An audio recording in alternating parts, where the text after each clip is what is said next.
It's August 31st. That means it's time for a new 31 on 31 Monsters and Machines. Today we're ranking all the movies in the Terminator, Aliens, Predator, Matrix, Total Recall, Blade Runner, and Robocop franchises from the worst to the best in one single video.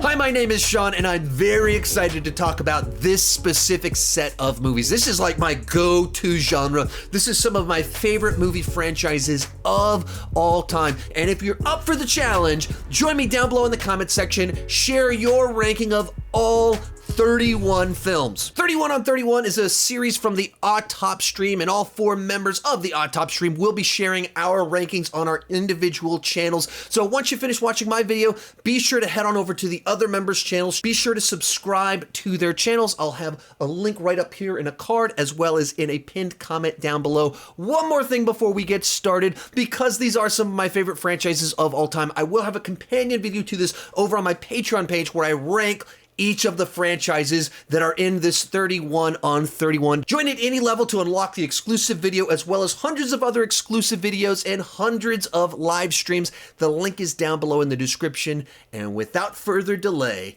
let's get started. In last place, Alien vs. Predator Requiem.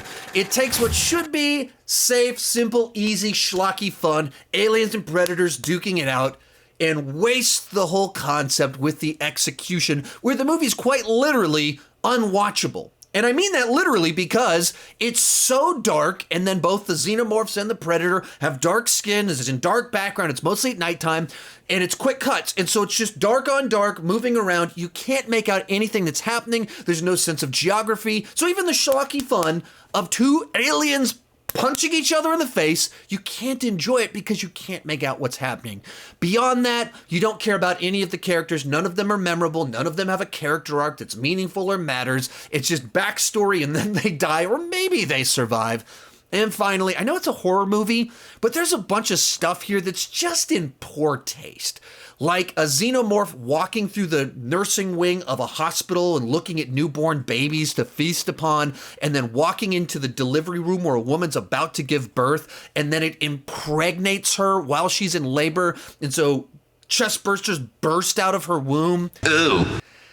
That's just nasty. It's in poor taste. It didn't tie into any mythology. It didn't matter. We didn't care who the character was. It was just shocking imagery for the sake of shocking imagery. So this is a movie that I think just fails on every level. And not to be hyperbolic, but I'd much rather be skinned alive by the Predator in this movie than have to watch this movie again. Number 30, Robocop 3. The basic plot of the film, the basic idea that they were going after here, actually does feel like a reasonable extension of what was established in the first 2 films, but the execution just absolutely lets this movie down. Right off the bat, it has a PG-13 rating, and it's almost entirely devoid of the satire that was so present in the first 2 films. No! Save for a couple of suicide jokes around the 45-minute mark, from there's just a bunch of things that don't add up, don't make sense, and come off way too cartoonish.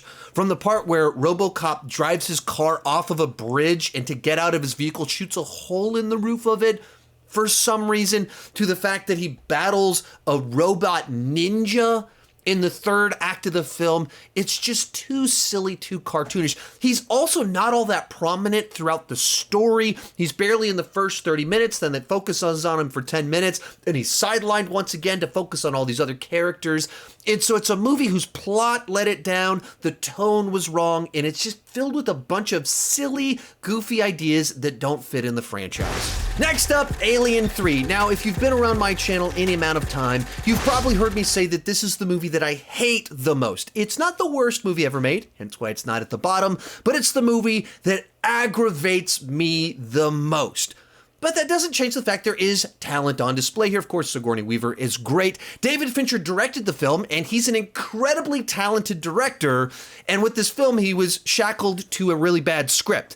Actually, he was shackled to an incomplete script, and he had no story control. They just wanted him to shoot the pages that they handed to him day to day. They finished principal photography and didn't have a completed script yet, so they had to go to do rewrites on it, finish the script, and then finish shooting the movie after they'd already started editing it. Not a great plan. So it's a movie that was just kind of a complete dumpster fire of a production for reasons that had nothing to do with David Fincher, and you see that on display in the film. It's a very drab environment. It wastes the potential of the premise of Ripley on a planet of violent convicts, and instead of using that to the film story's potential, it makes them like these cowering wimps, and you don't get to see the violent people use their rage against the xenomorphs.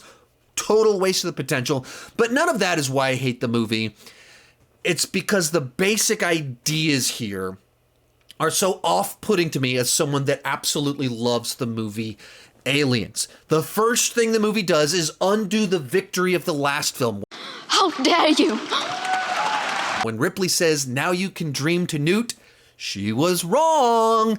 And right off the bat, they have a little girl drown in her sleep. Then they show the autopsy of the little girl while the mother figure is just watching in pain and agony. And then it shows a dog slowly die while a churchbuster bursts out of its chest and it's just whimpering in pain.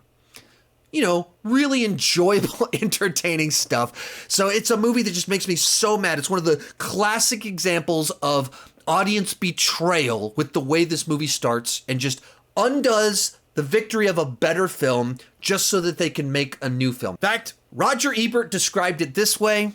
And so I have to give it a thumbs down. This is probably the best looking bad movie I've seen in a while. And David Fincher is quoted as saying, "No one hates Alien 3 more than me." Number 28, The Predator. Now, this was one of my most anticipated films of 2018. And in fact, when the movie came out, my second daughter had just been born. My wife and her were still in the hospital, and I went to the theater to go watch this movie. I didn't like abandon them or anything like that. We were at the hospital for several days after the baby was born. All was good. They were sleeping, and I went to the theater. So don't get too mad at me. Just get a little bit mad at me. And I went to go see this film, and it was kind of a big, gigantic disappointment. Like, on the one hand, it has some great Shane Black dialogue moments, a fun set of characters with the loonies, and then everything else about the movie is kind of a disaster. The movie infamously went through massive reshoots after a bad test screening, so they reworked the entire second half of the movie, cut out a whole sequence about Area 51, cut out a character played by Edward James Olmos, a chase sequence during the day with a tank and predators teaming up with the loonies, just cut out of the movie, don't really even know how it plays into anything, and the movie we got feels like this weird Frankenstein monster of like jumbled editing, confused storytelling, characters being killed off left and right in very unclear fashions. I mean, it's a movie that you can tell at one point in time it made more sense and then got ruined in the post-production process. But even at its best, this movie had a way too convoluted concept about alien DNA and taking over the earth. It's just weird stuff that doesn't belong in this franchise. So a movie that has a few moments that are kind of entertaining. Every time I start the movie, I'm like, I watch the first 30 minutes, I was like, this isn't too bad. And then it just goes off the rails for the rest of the film. So one of the biggest, most disappointing films I've ever seen in a theater, especially given the context that I abandoned my wife and newborn daughter in the hospital to go see it. 27, Total Recall, the remake, a loud, noisy adaptation of the Philip K. Dick story, lacking anything distinct about it. It's filled with well-choreographed action sequences, busy, loud, noisy CGI, but nothing of interest. Colin Farrell delivers a better acting performance in the lead than Arnold Schwarzenegger, but dramatically less entertaining or memorable.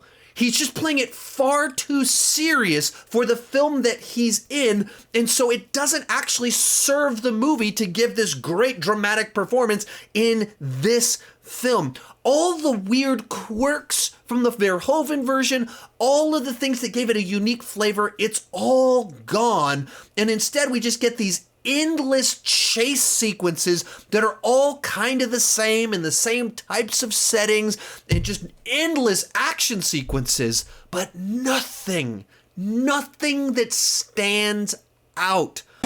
Not impressed. It's a perfect example of a director that I actually kind of like in Len Wiseman, a cast of people that I enjoy watching, a story that I love in the previous version of the film, but done in a manner that's just totally generic. Then we have Prometheus, and this is a movie that I know it has its fans. This movie has never worked for me. I don't get it. Every time I watch it, I like it even less. So if you're one of the fans, help me understand down below in the comments section. I will echo Roger Ebert's feelings about Alien 3 in regards to this film. It is a great looking, bad movie. It has the classic prequel problem of answering questions that I wasn't asking and giving answers that I don't want. I don't want the xenomorphs to have this incredibly convoluted, complex backstory about their origin. The mystery of what are these creatures that are out there, or are there just creatures from another planet that are killing people, is much more compelling than all of this stuff. Likewise, part of what made the classic Alien movies work was the simplicity.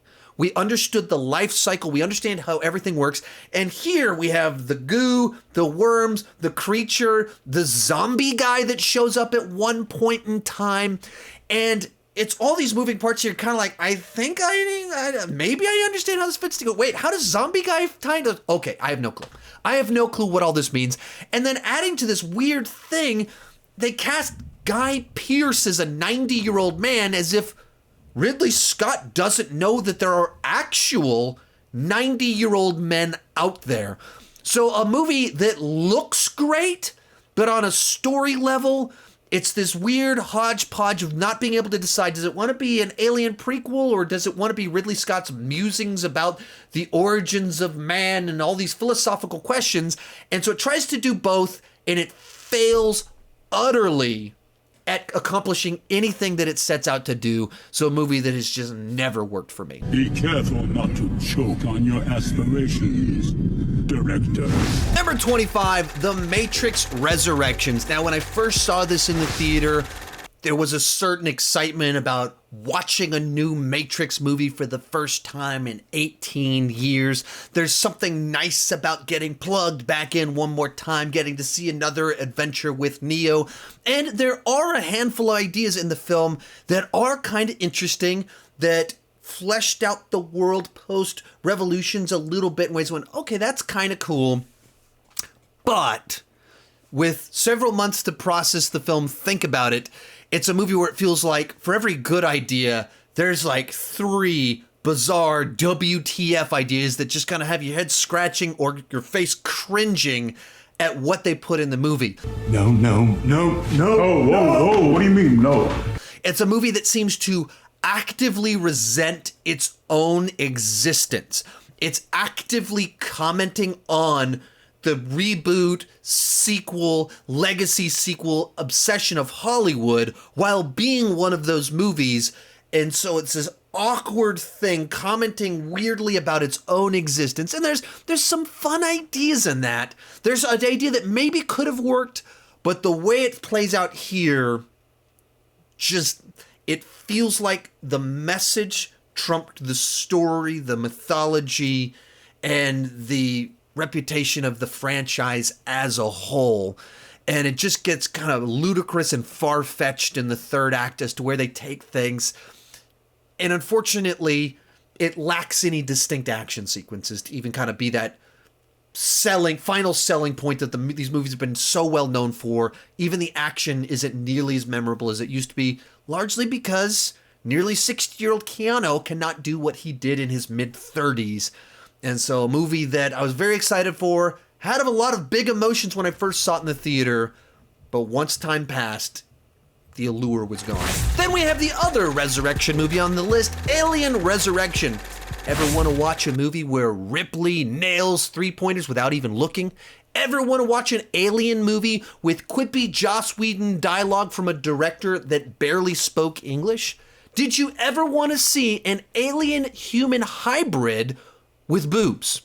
Me neither, but now we have a movie that delivers all of that awesome content. But why? Now, this is a very, very strange alien movie that's also incredibly frustrating because I think there could have been a version of this story that would have worked really well about bringing back Ripley through cloning, and then a story about people trying to escape a space station before the aliens get to them and before the thing blows up. There's a plot there that works. The mercenaries that they're teamed up with, that makes sense as a fun ensemble. There's some good ideas of like xenomorphs swimming and people having to be underwater. That's a very tense sequence. And then the whole movie is just undermined by all of these really bad ideas and things that just don't belong in the franchise. Like, Joss Whedon came up with this story and wrote the script. I think the story came up with good. Joss Whedon, his particular skill set with dialogue does not at all fit in the Alien franchise. In particular, the director legitimately barely spoke English, and that's Joss Whedon's thing, playing around with the English language. And so the director didn't match with the script at all, and the guy that wrote the script does not match the franchise at all. Then, as I said before, there's just some weird ideas in here where like Ripley's cuddling up with the Queen and stuff like that. That just really knock this one back because there's some great sequences. The setup really works. The movie as a whole really doesn't. Number 23, The Matrix Revolutions. And when this movie came out, it was one of the biggest disappointments I'd ever had in a theater because I loved the original film so much. The second one, I loved a lot of things about it. I wasn't quite sure about the third act. I was like, okay, how I feel about Reloaded will probably dramatically change based off what they do in the next one, and what they did in the next one did not deliver for me at the time. But I feel like it's a movie that probably has grown on me over time. And I feel like a big part of the fundamental problem with the Matrix sequels is that they brought back Agent Smith and tried to use him as the big bad rather than just leaning into the battle against mankind trying to be freed from the robots. So when you get to this film, you get to the end of it and it tries to celebrate this big gigantic victory, not because the humans defeated the machines, but because Neo defeated Smith, thus stopping the machines from destroying Zion and starting a truce between the humans and the machines. Which it plays like it's, yeah, we did it, but they didn't really. They just created a new end goal that's not the one we actually want. Missed it by that much. Humans aren't actually free. They're just not being hunted anymore. It's just a really unsatisfying way to close things out. And it takes kind of the hero's journey that was so satisfying about the original film, just kind of does this deconstruction of everything, and that's disappointing. Now, when you can come to accept that's what it is, there actually are some good things in here. In particular, the Battle of Zion, it's a bit overblown, can be cheesy at times, but it's pretty cool to see guys in mech suits shooting up at all of these drone things up in the sky. Like, clouds of drone things, weird way to do it, but it's still kind of fun to see that. And there's a few action sequences that are a little bit memorable, but in general, a really disappointing closeout to this trilogy in the end. Next up, Robocop 2. And this is a movie that every time I watch it, I think that I'm going to enjoy it more than I actually do. And it's a film that it just feels to me like it's just a little bit off in both the story as well as the tone. When it comes to the tone, it feels like this is just like even more cynical, nihilistic, mean-spirited Robocop film. But then in other sequences, it plays too goofy. Bad language makes for bad feelings. And there's just like this, the Paul Verhoeven film just perfectly hit this tone of having this dark satire that could play the stuff just right there where it landed. And in this movie, it's just off a little bit, and so it's off-putting to me. It's too goofy, too cynical at the exact same time. I mean, one of the main villains is a child, and another plot line involves a Little League coach using children to rob stores. Both of them involve adults, like, exploiting children. And I don't know, it just felt off to me in the way it played out. Same with the story. Felt like the ideas were good, but I think you needed Robocop 2 to be introduced earlier in the story and run that parallel too of like Robocop 2 with Drug Guy in it is getting favor from the city while at the point in time where Robocop is being reprogrammed. Have those run parallel and overlap them better. You just want to have more flow to the story. So when you get to the end, the final shootout's pretty cool. The path to get there has always been pretty rough to me, and I always want to like it more than I actually do. Number 21, Terminator 3, Rise of the Machines. And much like Robocop 2, this is a movie where it just feels off to me from the very beginning. From the tone to the casting of John Connor, everything is just a little bit off, and it feels like a movie that learned all the wrong lessons from Terminator 2. So it tries to outdo Terminator 2 in the action and more jokes, but it loses what actually made that film work. So it kicks off, and you have the T-800 going to a strip club and having a going, talk to the hand to him, and then he talks to the guy's hand. Talk to the hand. Now. And then Arnold walks out and he's got the silly glasses in his pocket, playing against the audience's expectations just for a cheap joke. And none of that really fits. T2 had humor, but it didn't feel like it compromised the integrity of the franchise to do it. Nick Stahl is just horribly miscast as John Connor. I understand it's a John Connor that's supposed to be kind of lost in his way, but he always comes off weak. Not just lost, but weak, with no leadership skills, no anything that makes you believe that this guy is going to become the John Connor. Even young Edward Furlong, you could feel that this guy was decisive. He had an opinion. He's telling the T-800 what to do. He's stepping in, and you don't see that in this version of John Connor, so it's just off. The other big, gigantic problem here is that it has the Alien 3 problem of undoing the ending of the far superior previous film, whereas the whole concept of Terminator 2 was that they could change the future. They could stop Judgment Day, and the whole premise of this movie is that Judgment Day is inevitable, thus undoing the movie that was a better, more definitive finale. So I find this movie totally watchable.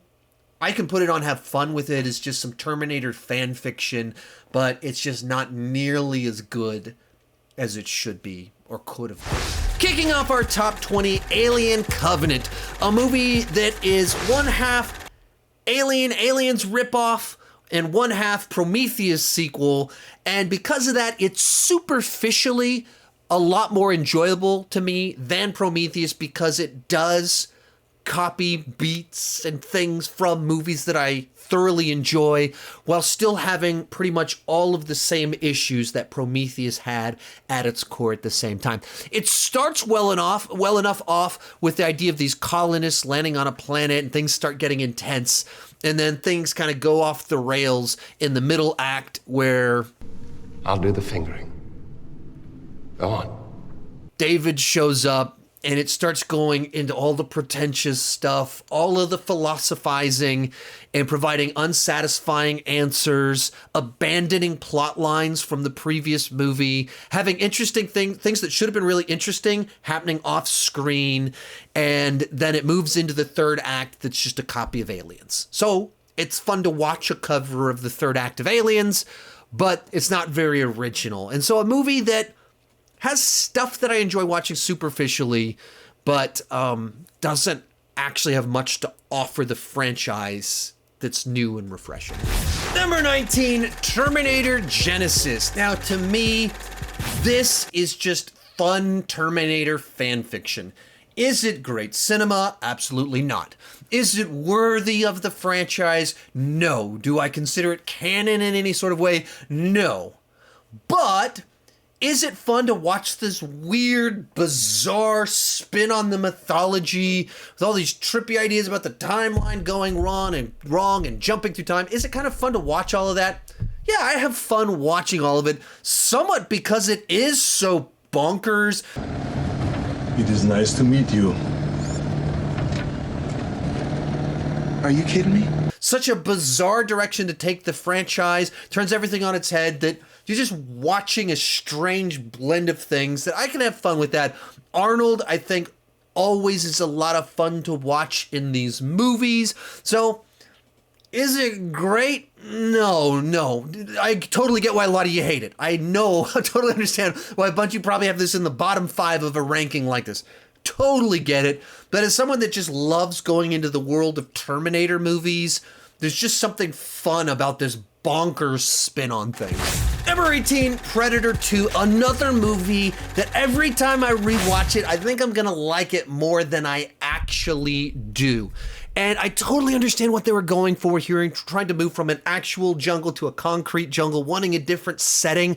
But because of the talent involved, the producers, the time when it was made, this movie feels to me like a totally generic LA-based detective cop thriller, except you throw in the Predator into the mix. Even the kind of the central detective mystery about who's behind all this doesn't really work, because this is the audience already knows what the Predator is, who he is, and what his weaknesses are. So it doesn't fully work for me. Lions, tigers, the bears.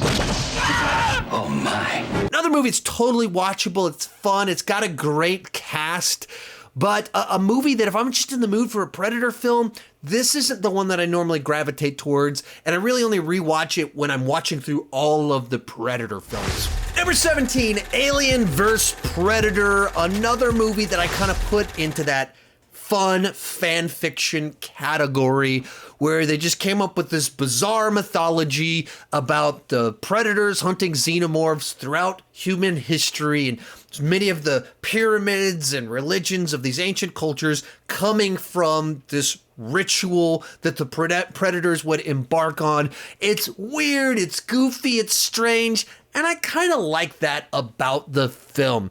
Add to that just having this sequence where you have these humans running through this weird architecture, certain Lovecraftian elements to it, and then a girl teaming up with a predator to battle the xenomorph.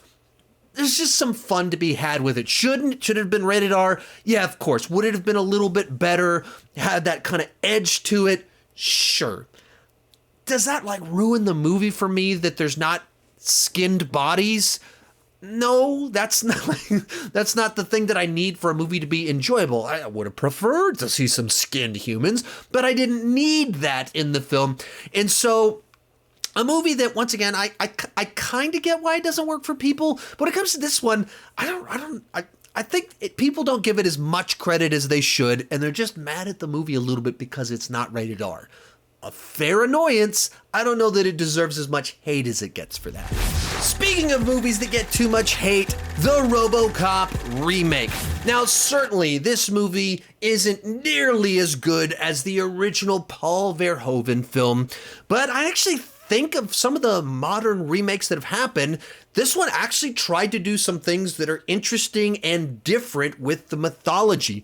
Even the journey that the Robocop character is on, the way his arc plays out, that the scientists in the process choose to slowly remove his humanity from him. They change up the formula. They add some new kind of political elements into it, their own new kind of take on consumerism and focus groups and politics. It still has that commentary in there while not trying to rip off and copy what Paul Verhoeven did. So I think it has a lot more to offer than people give it credit for. I like Joel Kinnaman as an actor, and so there's some things he's able to do that I think really work. And there's some stuff here that doesn't work all that great. Right off the bat, it should be rated R. Dick, I'm very disappointed. It just should be. When you're dealing with subject matter as dark as the idea of a corporation stealing a police officer and robbing him of his humanity, built into that is a very harsh reality that's not designed for the broadest possible audience. It's designed for a mature audience conceptually. And so you just kind of take off the harsh edges when you do that in a way that doesn't serve your film in an attempt to just make a little bit more money. Bad idea. Second one, it's a movie that feels like they wrote a 2.5-hour film, filmed a 2.5-hour film, and then the studio executive's like, I need you to trim it down by 25, 30 minutes. And so then it feels like it spends a lot of time on the first act, the kind of origin story. And actually, as soon as he becomes Robocop, it goes through that very quickly. And then we move into we got to take out the evil corporation stuff. So it feels like there's a bunch of stuff missing of him as the actual Robocop. But every time I watch this movie, I'm like, yeah, I actually like this a lot more than people give it credit for. I think it has more to offer. And I totally understand being defensive of the Paul Verhoeven original, but I think this is way better than the Total Recall remake. I think this has a lot more to offer than the Total Recall remake. And of those Paul Verhoeven remakes and everything like that, this is actually a way to do it right, which should have been R, not PG-13. Number 15, The Matrix Reloaded, a movie that's a combination of good ideas, bad ideas, pretentious ideas, amazing special effects and VFX, awful special effects and VFX. It's got a little bit of everything, all kind of cooked into this thing. It starts off with a basic premise about the humans thinking they found the right mechanism to be able to take out the machines and setting up the final battle against the machines. It's a nice little setup. And then the time you get to the third act, you get to a point in time where Morpheus starts describing the infiltration of this base while it montages through it rather than actually showing it. And as you watch it, it feels like there's segments of this movie that are just kind of missing, because there's footage for the plot of this movie that's actually in the game Enter the Matrix that explains things that are happening in this movie, because you were supposed to play the game right around when you watched the movie. And here we are 20 years later, it just feels like, wait a minute, I think we're missing some stuff about what was going on these other aspects of the film. What was that? I think it was an EMP. We've just lost contact with the Icarus. What? And the Novalis, and the Caduceus. How was that possible? And so this movie that kind of fits in this odd space of this very famous attempt to do... Oh, my camera wants to lock onto their pretty faces, not my pretty face.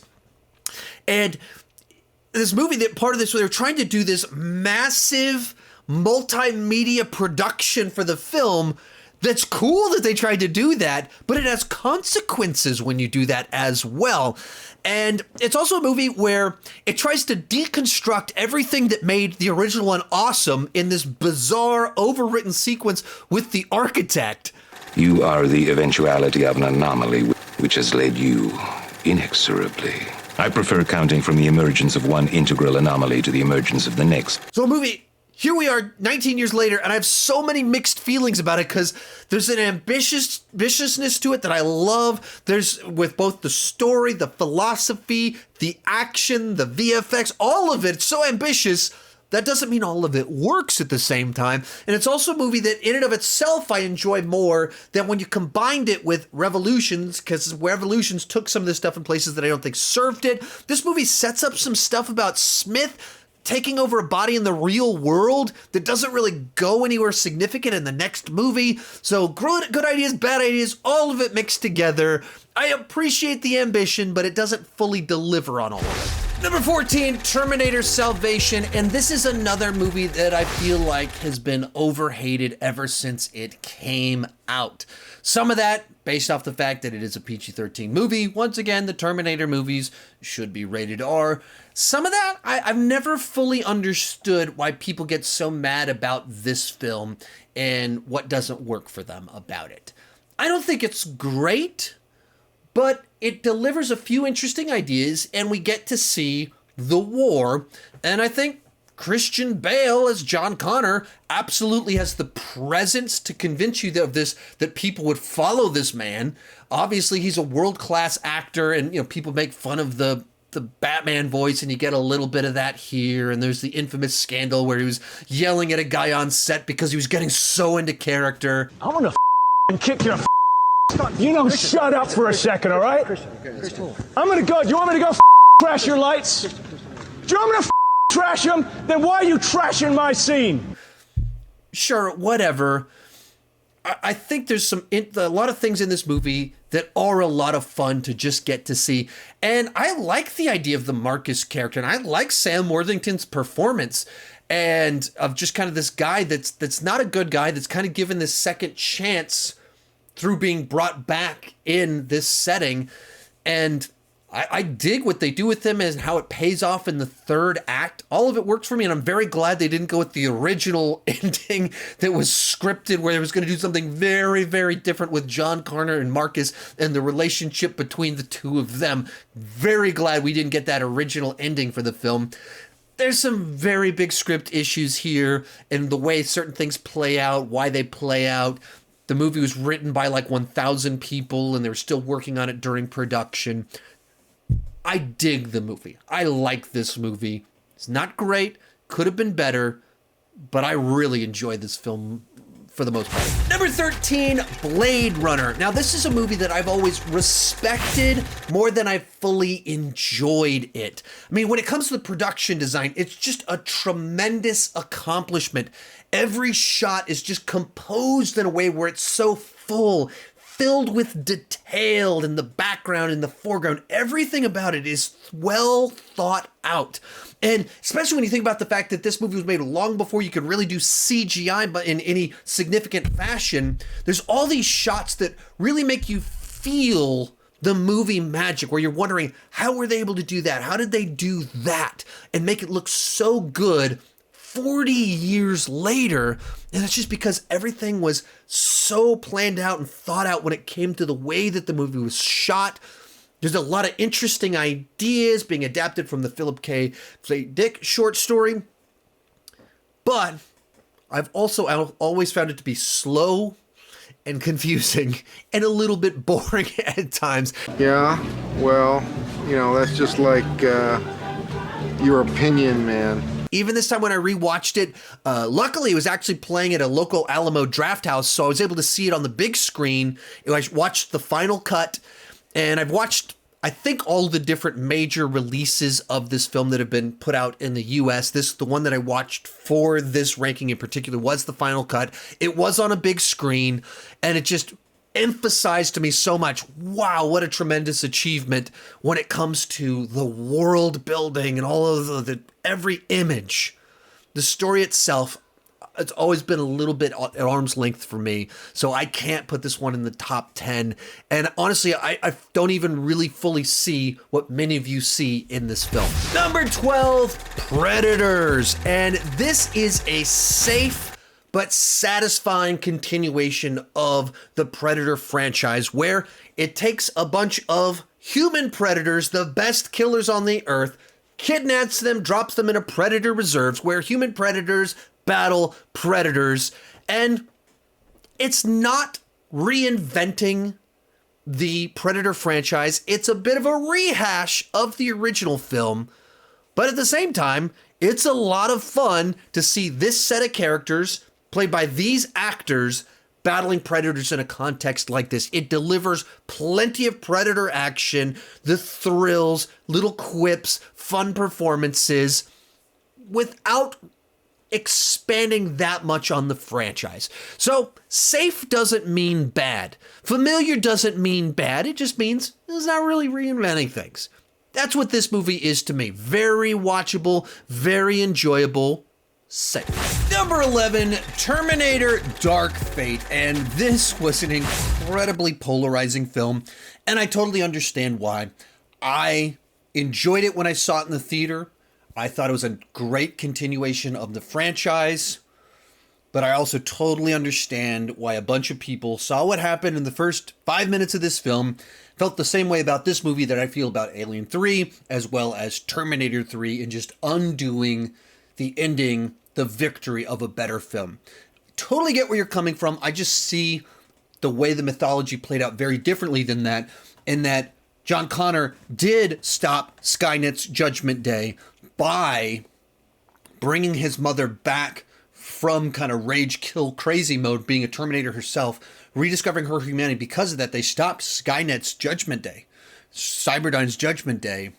That doesn't mean other terrible things wouldn't happen. He did save all those lives in a very different sense than we understand it.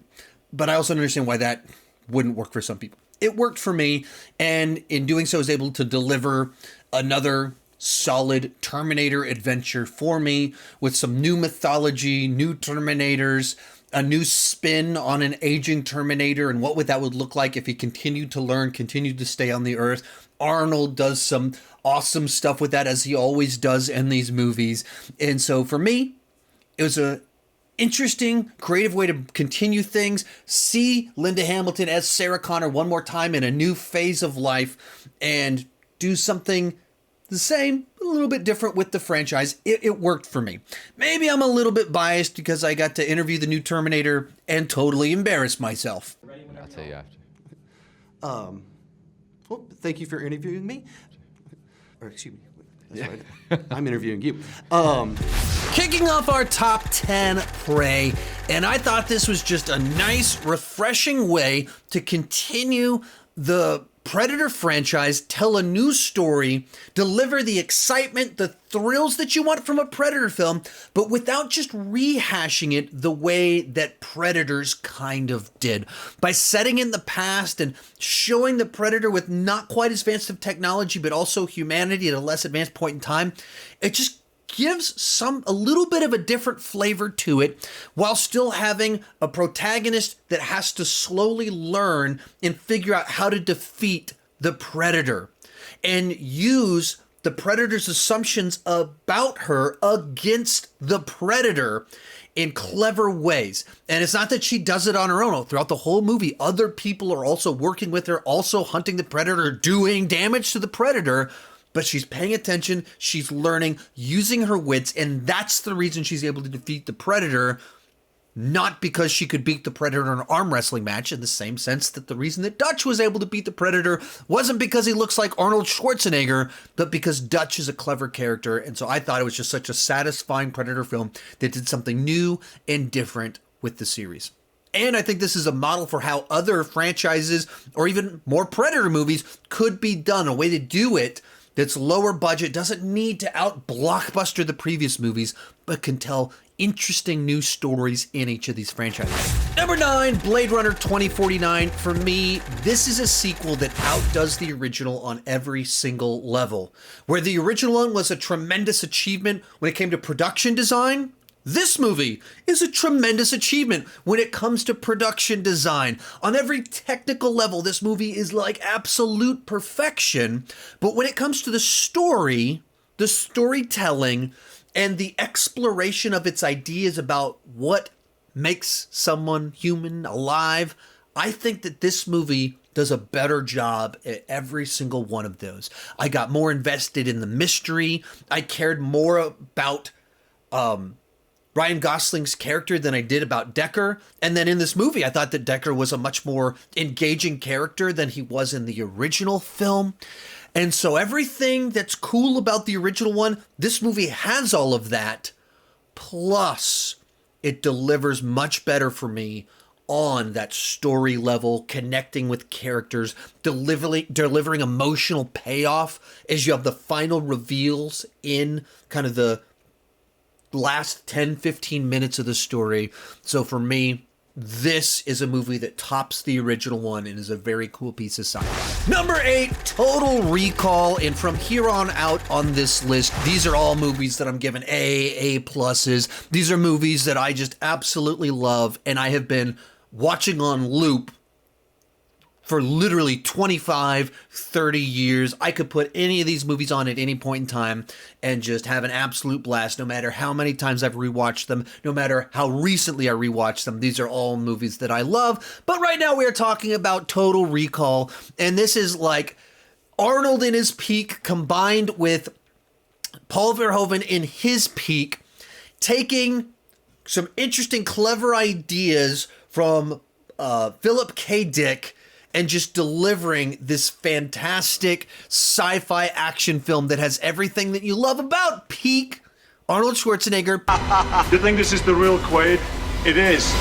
Peak Paul Verhoeven with the ultra-violence, the quirky weirdness, the satire, with interesting Philip K. Dick ideas about dreams and what is real and how would you know and what would it matter, and just combines them all together into this just fantastic escapist little fantasy film.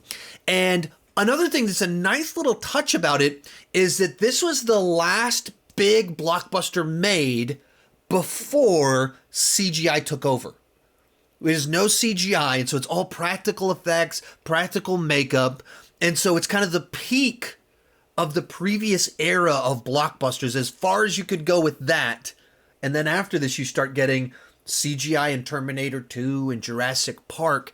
And so there's just something about that just kind of, as someone that kind of grew up watching all these 80s movies pre-CGI, I love kind of the look of it and the way that they pulled everything off. But there's just so many memorable lines of dialogue, memorable images, wacky, crazy ideas that you just, like, in my household at least, we quote to each other all the time, but just such a cool, weird, wacky sci-fi film that you just don't get them like this anymore.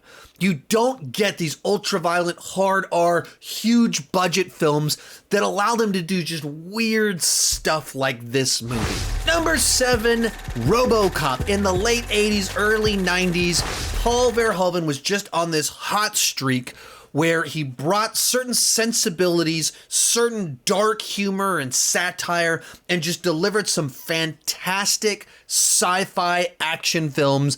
And I think I would just kind of edge out just a little bit Robocop over Total Recall. Different day of the week, I could put Total Recall on top.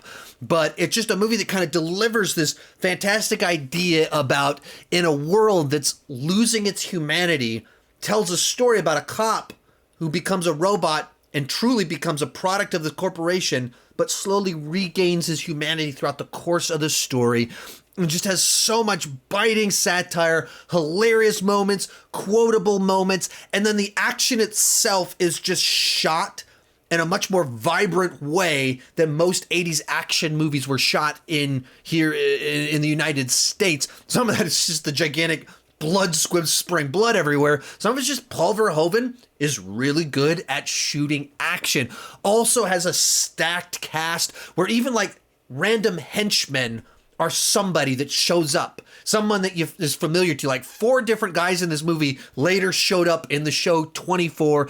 Add to that a phenomenal, heroic score. Just a movie that delivers on every single level. And I wish that we got more of these types of movies from Paul Verhoeven.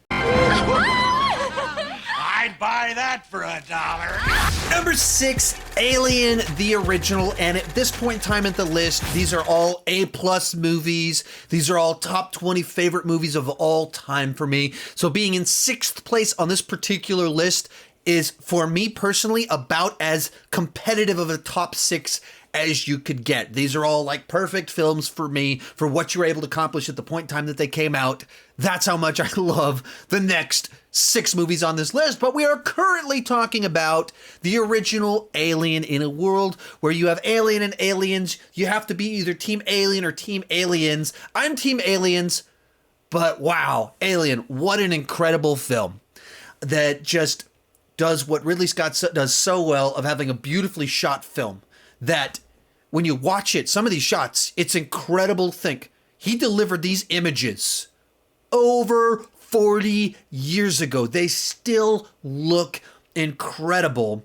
And while at the basic nature of this plot is very straightforward, some space truckers are ordered to stop somewhere, someone gets infected with something, and then it's a haunted house movie in space with a xenomorph running around a ship as they try to survive.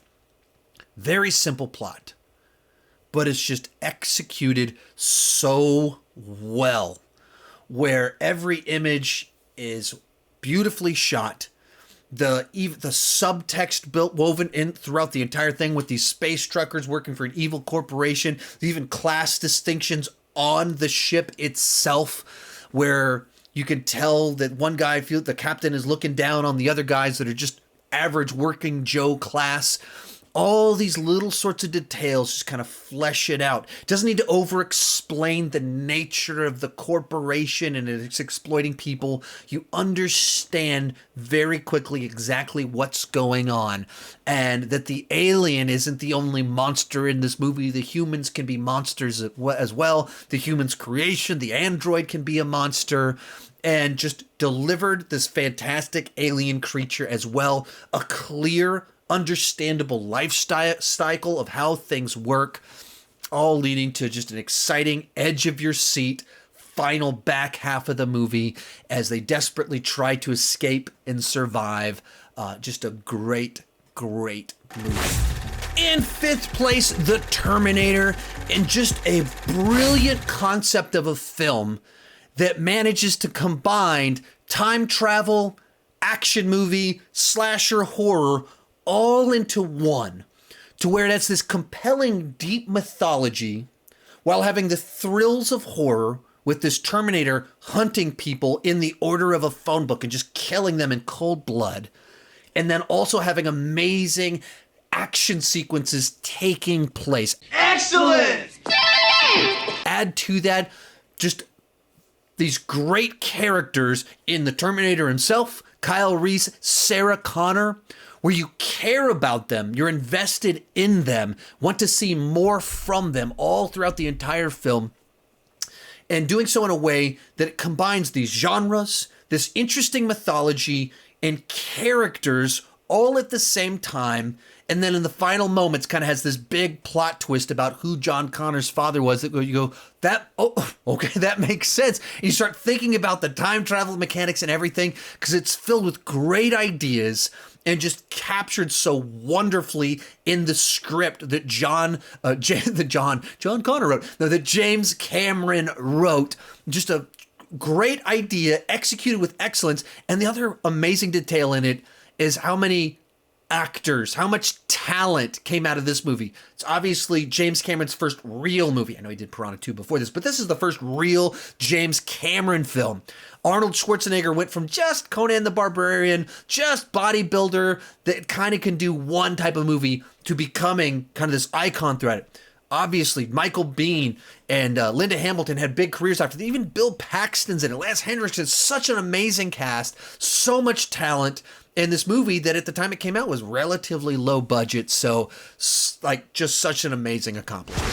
In fourth place, Predator, another Arnold Schwarzenegger vehicle, but probably the biggest compliment that I can give this movie is that while it is absolutely an Arnold Schwarzenegger vehicle, that part of his character is built around his physicality. It features his quips and his one-liners, but this movie is so good that it doesn't feel like an Arnold Schwarzenegger movie. I just think of it as a Predator movie, a John McTiernan movie. I don't really think about it as an Arnold movie, and he disappears into Dutch more so than he kind of disappears into any of his other roles, and that's the biggest compliment that I can give this film because I love Arnold Schwarzenegger movies.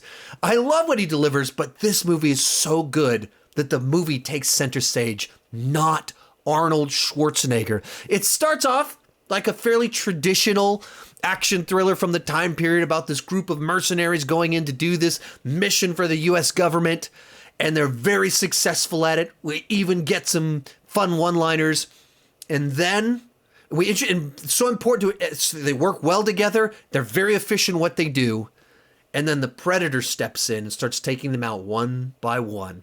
They start to unravel, and these guys that we know that are the best of the best slowly have faced an opponent that they don't know how to defeat.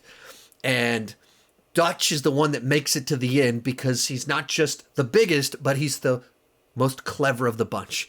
And just winds up the tension the further along you go. Does such a great job of sucking you into this world, this mythology, building this final showdown where just because of his wits, Dutch is able to survive by paying attention, learning about his opponent as he goes along.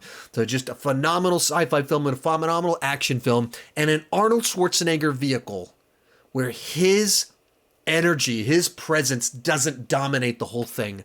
The movie, the story is able to take center stage. Real quick, before I give you my top 3, remember to join me down below in the comment section. Share your ranking of all 31 movies if you're up for the challenge. Also remember, this is a series from the Autopstream, so all 4 members of the Autopstream are sharing our ranking of all 31 films today. You can check out their videos right up here. Please head on over, watch their videos, click that subscribe button, support their channels. And I do have a companion video to this over on my Patreon page where I'm going to just rank each of the franchises as a whole, since these are some franchises that I love to talk about and I want to keep talking about them. Join at any level and you can unlock that video so much more. The link is down below in the description.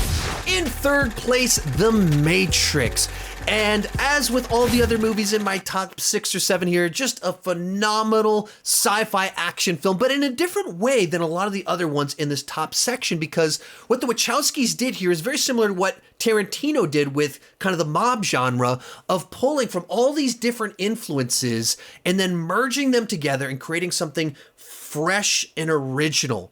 It has the gun fu of John Woo. It has the martial arts of Yuen Wu Ping. It has kind of the backstory mythology of the Terminator. It has the aesthetics of anime, but it also has elements from Westerns. It has Western and Eastern philosophy and theology all interwoven into the story, and it manages to do all of it in a way that's seamless. It doesn't feel forced. It merges all of the things that they loved into a single compelling narrative. You did. You crazy son of a bitch, you did.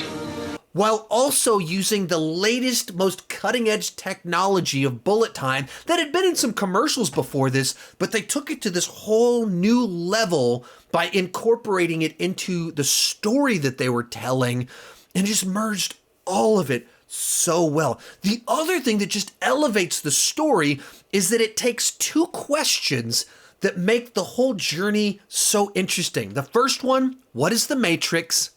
The second one, is he the one? During the first half of the movie, you're just sucked in wondering, like, what is the Matrix? So even exposition scenes are compelling because you want an answer to that question. In the back half, it has so much emotional payoff and oomph because it's answering that question, is he the one? And it does it in a way that is so emotionally fulfilling.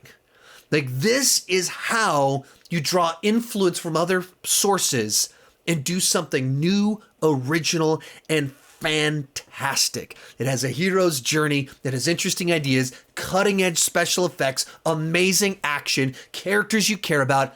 It has all of it. It's one of the great films of all time. Our runner-up, Aliens. As we mentioned earlier in this video, there are 2 types of people in the world. Those that believe that Aliens is better than Alien, and those who are wrong. For me, at least, when it comes to this movie, it takes everything that I loved about Alien, which is an A+ phenomenal, perfect film, and just adds more layers to it, more emotion to it, more excitement to it, and takes it to that next level above perfection, whatever that would be. And it does this by giving Ripley this journey of becoming the mother to Newt, where Ripley's lost everything, and she's still this strong character that's willing to step into the action, but she's also very maternal and trying to protect this girl. That adds this layer of emotion to the story. We just connect with them on this whole other level. Likewise, I'm very much an action guy. James Cameron adds the colonial Marines into it, gives it this war aspect. There's just a lot more action, a lot more machine gun fire, a lot more explosions. And to me, that just makes it more exciting while having bigger emotions, while still having all of the edge of the seat moments that you had from the original film. It expands on the mythology just a little bit more, with where we get the Queen, and it develops that life cycle that was introduced just a bit more. And so for me, this is an example of how you do a sequel right, where you take everything great about the original one and just find ways to add new layers to it without rehashing that one. You still have the edge of your seat, but you add new experiences to it. For me, it works absolutely with everything that it's going for. Love, love, love this movie. And that's why I hate Alien 3, that it robs the victory of this movie from me. But coming in first place is Terminator 2 Judgment Day.